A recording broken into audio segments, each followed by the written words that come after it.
பேரொளி எழுப்பி கூப்பிடு, நிறுத்திவிடாதே. எக்காலம் முழங்குவது போல் உன் குரலை உயர்த்து. நம் ஆண்டவராகிய இயேசு கிறிஸ்துவின் அன்பும் அருளும் அமைதியும் மகிழ்ச்சியும் உங்கள் அனைவரோடும் இருப்பதாக. அன்பிற்கு பிரியமுள்ள சகோதர சகோதரிகளே, இறைவார்த்தை சொல்லுகிறது, பேரொளி எழுப்பி கூப்பிடு, நிறுத்திவிடாதே. எக்காலம் முழங்குவது போல் உன் குரலை உயர்த்து. யாரை நோக்கி குரலை உயர்த்த வேண்டும்? யாரை நோக்கி நாம் மன்றாட வேண்டும்? யாரை நோக்கி நாம் செபிக்க வேண்டும் என்றால், நமது ஆண்டவர் இயேசு கிறிஸ்துவை நோக்கி செபிக்க வேண்டும். தொடர்ந்து செபிக்க வேண்டும், நிறுத்திவிடாமல் செபிக்க வேண்டும். மனம் தளராமல் மன உறுதியோடு ஆண்டவரிடத்திலே மன்றாட வேண்டும். நிறைய பேருக்கு ஜபத்திலே மனத்தளர்ச்சி உண்டு. சில பேருக்கு ஜபத்தில் நம்பிக்கை கிடையாது.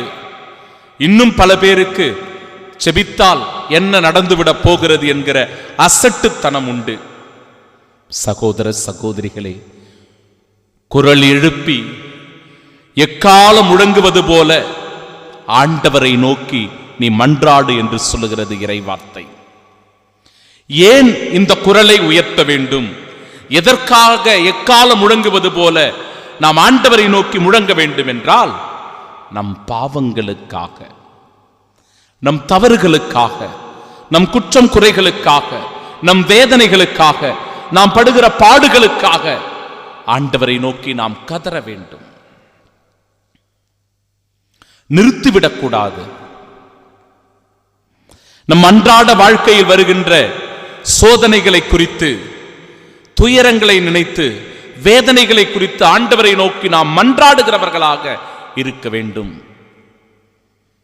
நான் சிறுவனாக இருந்தபோது ஒரு கிணற்று அடியில் விளையாடி கொண்டிருந்தோம். சிறுவர்கள் எல்லோரும் சேர்ந்து கோலி, பம்பரம், இப்படிப்பட்ட விளையாட்டுகளை எல்லாம் விளையாடி கொண்டிருப்போம் இல்லையா? அப்படி நானும் பிள்ளைகளோடு சேர்ந்து விளையாடி கொண்டிருக்கிறேன். அப்பொழுது அந்த கிணறுக்கு சுவர்கள் எதுவும் கிடையாது. அப்படியே சாதாரண தரையில பெரிய ஒரு கிணறு. அந்த கிணற்றில் ஒரு ஆடு ஒன்று தவறி உள்ளே விழுந்து விடுகிறது. விளையாடி கொண்டிருந்த சிறுவர்களாக நாங்கள் இதை பார்க்கின்றோம். ஆடு ஒன்று தவறி உள்ளே விழுந்த உடனே எல்லோரும் கூக்குரல் எழுப்பி, ஆடு உள்ள விழுந்துடுச்சு, ஆடு கிணத்துல விழுந்துடுச்சு அப்படின்னு சொல்லி கத்திக்கொண்டே ஊருக்குள் சென்று பெரியவர்களை எல்லாரையும் அழைத்து கொண்டு வந்தோம். பிறகு பெரியவர்கள் ஓடி வந்து கிணற்றில் விழுந்திருந்த அந்த ஆட்டை பத்திரமாக மீட்டெடுத்தார்கள். சகோதர சகோதரிகளே, பாவத்தில் விழுந்து கிடக்கிற மனிதனும் கூட ஆண்டவரை நோக்கி கூக்குரல் எழுப்புகிறவனாக இருக்க வேண்டும். அந்த கூக்குரல் மன்னிப்பிற்காக, ஆண்டவரின் இரக்கத்திற்காக, ஆண்டவரின் கருணைக்காக. அவர் நம்மீது இரக்கப்பட்டு நம் பாவங்களை, தவறுகளை, குற்றங்களை மன்னிப்பதற்காக நாம் அவரை நோக்கி கதற வேண்டும். இன்றைய முதல் வாசகத்தின் அடிப்படையில் 3 செய்திகளை உங்களோடு பகிர்ந்து கொள்கிறேன். முதலாவது, பாவத்தை உணராத மனநிலை. நம் மத்தியில் பல பேர் இருக்கிறோம். பல நேரங்களில் நாம் செய்கிற தவற்றை நாம் உணர்வது கிடையாது. பாவத்தின் தன்மையை உணர்ந்து நாம் வருத்தப்படுவது கிடையாது. பாவங்களுக்கு மேல் பாவம், தவறுகளுக்கு மேல் தவறு.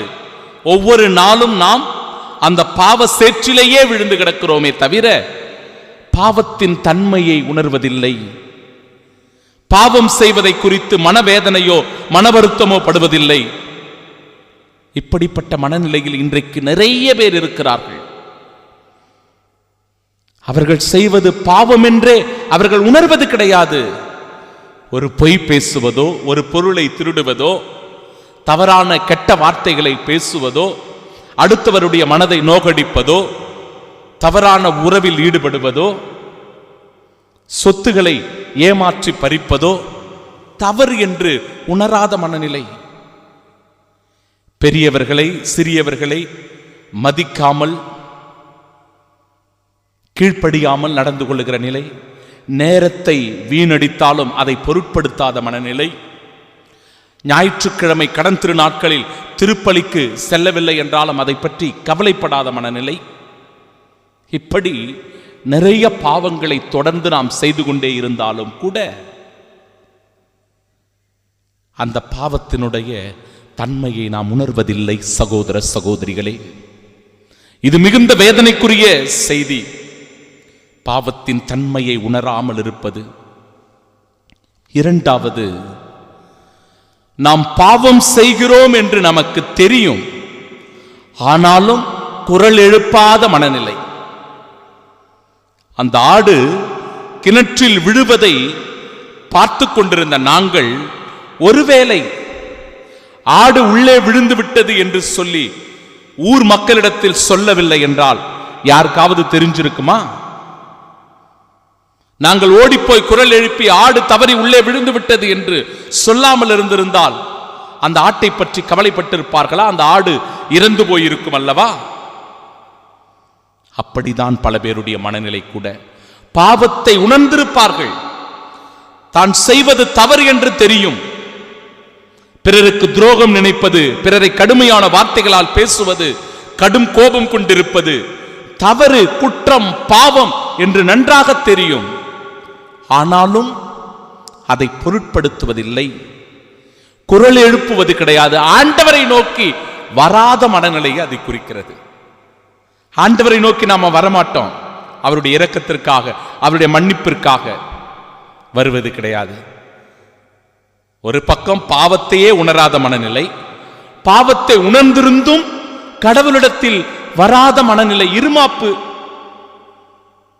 நான் வந்தா எனக்கு என்ன நடந்துரும்? பாவ சங்கீர்த்தனை செஞ்சா என் பாவங்கள்லாம் மன்னிச்சிருவாரா கடவுள்? எல்லா பாவங்கள்லாம் கழுவப்படுமா? அப்ப பாவ சங்கீர்த்தனத்துல பெரிய நம்பிக்கை இல்லாமல் இருப்பது, ஒப்புரவு அருட்சாதனத்திற்கே போவது கிடையாது.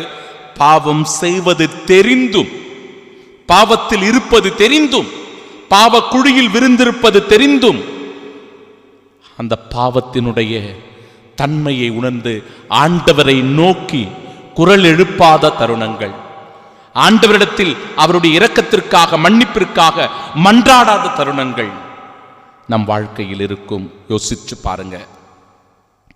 மூன்றாவது, பாவ மன்னிப்பு பெற்று புதுவாழ்வு வாழ்கின்ற மனநிலை.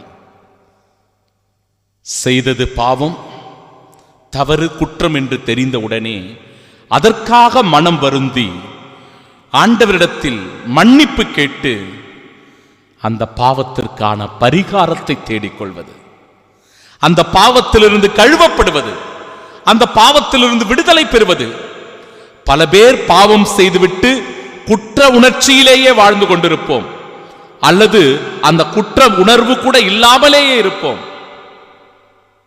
சிறு பாவம் செய்தாலும் கூட இது ஆண்டவருக்கு விரோதமானது, என் கத்தோலிக்க வாழ்விற்கு அது கேடு விளைவிக்கிறது, என் மன தூய்மைக்கும் என்னுடைய வாழ்வின் தூய்மைக்கும் அது சரியானது அல்ல என்பதை உணர்ந்து உடனடியாக பாவ மன்னிப்பை பெற்று தூய்மைப்படுத்திக் கொள்வது, ஆண்டவருடைய இரக்கத்தில் வாழ்வது, அதன் வழியாக ஒரு ஆசீர்வாதமான புது வாழ்வு நமக்கு கிடைக்கிறது.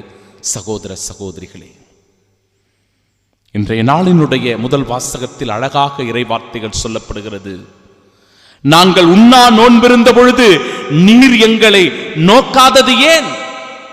நாங்கள் எங்களை தாழ்த்தி கொண்ட போது நீர் எங்களை கவனியாதது ஏன்? ஆண்டவர் சொல்றாரு, நீங்கள் நோன்பிருந்தாலும் உங்களுடைய ஆதாயத்தையே நீங்கள் நாடுகிறீர்கள், ஒருவர் மற்றவரை ஒடுக்குகிறீர்கள், ஏமாற்றுகிறீர்கள், பித்தலாட்டங்களை செய்கிறீர்கள். பசித்தோருக்கு உங்கள் உணவை பகிர்ந்து கொடுப்பதும், தங்க இடமில்லாத வறியோரை உங்கள் இல்லத்திற்கு அழைத்து வருவதும், உடையற்றோரை காணும் போது அவர்களுக்கு உடுக்க கொடுப்பதும், உங்கள் இனத்தாருக்கு உங்களை மறைத்துக் கொள்ளாதிருப்பதும் அன்றோ நான் விரும்பும் நோன்பு என்று சொல்லி நோன்பின் முக்கியத்துவத்தை, எது உண்மையான நோன்பு என்கிற தெளிவை, விளக்கத்தை தருகிறது இன்றைய நாடினுடைய முதல் வாசகம். சகோதர சகோதரிகளே, நம்மிடத்திலிருந்து பகிர்ந்து கொடுப்பதும், பிறர் மீது இரக்கம் காட்டுவதும், ஒருவர் மற்றவரை மன்னித்து ஏற்றுக்கொண்டு அன்பு செய்வதும் தான் உண்மையான நோன்பு என்று தெளிவுபடுத்துகிற இறை வார்த்தைக்கு செவி கொடுப்போம். தூயதோர் உள்ளத்தை இறைவனிடத்திலே உருக்கத்தோடு வேண்டி மன்றாடி செபிப்போம். நல்ல மனமாற்றம் பெற்று கிறிஸ்துவின் சாட்சியாய் வாழ்வோம். ஆமீன்.